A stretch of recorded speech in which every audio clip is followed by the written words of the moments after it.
ಜಮ್ಮು ಕಾಶ್ಮೀರದಲ್ಲಿ ಮನೆ ಮನೆಯಲ್ಲಿಯೂ ಕೂಡ ಸೇನೆಯ ಶೋಧ ಕಾರ್ಯ ಮುಂದುವರಿತಾ ಇದೆ. ಉಗ್ರರಿಗಾಗಿ ಇಂಚಿಂಚು ಬಿಡದೆ ಹುಡುಕಾಟ ನಡೆಸ್ತಾ ಇದ್ದಾರೆ. ಅಲ್ಲಿ ಜಮ್ಮು ಕಾಶ್ಮೀರದಲ್ಲಿ ಬಿಗಿ ಭದ್ರತೆ ಇದೆ, ಸೇನೆಯ ಹದ್ದಿನ ಕಣ್ಣಿದೆ. ಅಲ್ಲಿ ಭಯೋತ್ಪಾದಕರಿಗೆ ತಕ್ಕ ಉತ್ತರವನ್ನು ಕೊಡಬೇಕು ಅಂತ ಹೇಳಿ ಸೇನೆ ಸನ್ನದ್ಧವಾಗಿದೆ. ಅಲ್ಲಿ ಕಾಶ್ಮೀರದ ಬಂಡಿಪೋರಾದಲ್ಲಿ ಅತಿ ದೊಡ್ಡ ಬೇಟೆ ಆಡಲಾಗಿದೆ. ಎಲ್ಇಟಿಯ ಟಾಪ್ ಕಮಾಂಡರ್ ಅಲ್ತಾಫ್ ಲಾಲಿ ಇವನ ಹತ್ಯೆಯಾಗಿದೆ ಇವತ್ತಲ್ಲಿ. ಅಲ್ತಾಫ್ ಲಾಲಿ ಇವನ ಹೆಸರು. ಕಾಶ್ಮೀರದಲ್ಲಿ ಇಬ್ಬರು ಸ್ಥಳೀಯ ಉಗ್ರರ ಮನೆಯನ್ನು ಕೂಡ ಧ್ವಂಸ ಮಾಡಲಾಗಿದೆ. ಆಸಿಫ್ ಶೇಖ್, ಆದಿಲ್ ತೋಕರ್ ಇವರಿಬ್ಬರ ಮನೆ ಕೂಡ ಧ್ವಂಸವಾಗಿದೆ. ಅನಂತ್ನಾಗ್ನ ಬಿಜ್ಬೆಹಾರ್ನಲ್ಲಿರತಕ್ಕಂಥ ಆದಿಲ್ನ ಮನೆ, ದಕ್ಷಿಣ ಕಾಶ್ಮೀರದಲ್ಲಿರುವ ಆಸಿಫ್ನ ಮನೆಯನ್ನು ಧ್ವಂಸ ಮಾಡಿದ್ದಾರೆ ಸೈನಿಕರು. ಬೈಸರ್ನಲ್ಲಿ ನಡೆದಂತಹ ದಾಳಿಗೆ ಇಬ್ಬರು ಉಗ್ರ ನಂಟಿತ್ತು ಅನ್ನೋ ಒಂದು ಕಾರಣಕ್ಕೆ ಈ ಮನೆಗಳನ್ನು ಧ್ವಂಸ ಮಾಡಿದ್ದಾರೆ.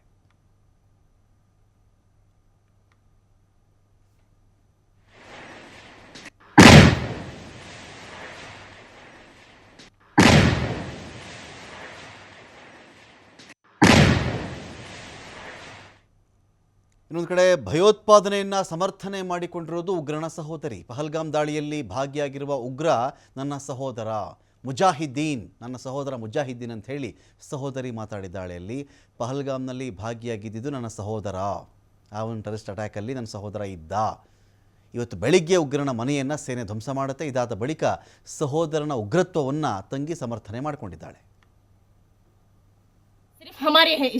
हमें कुछ पता नहीं है, वो जाने, सरकार जाने, उनका काम है, उनकी जिम्मेदारी है। वो हमारे भाई को पकड़े, कहां से वो पकड़ेंगे, हमें उससे कोई लेना देना नहीं है।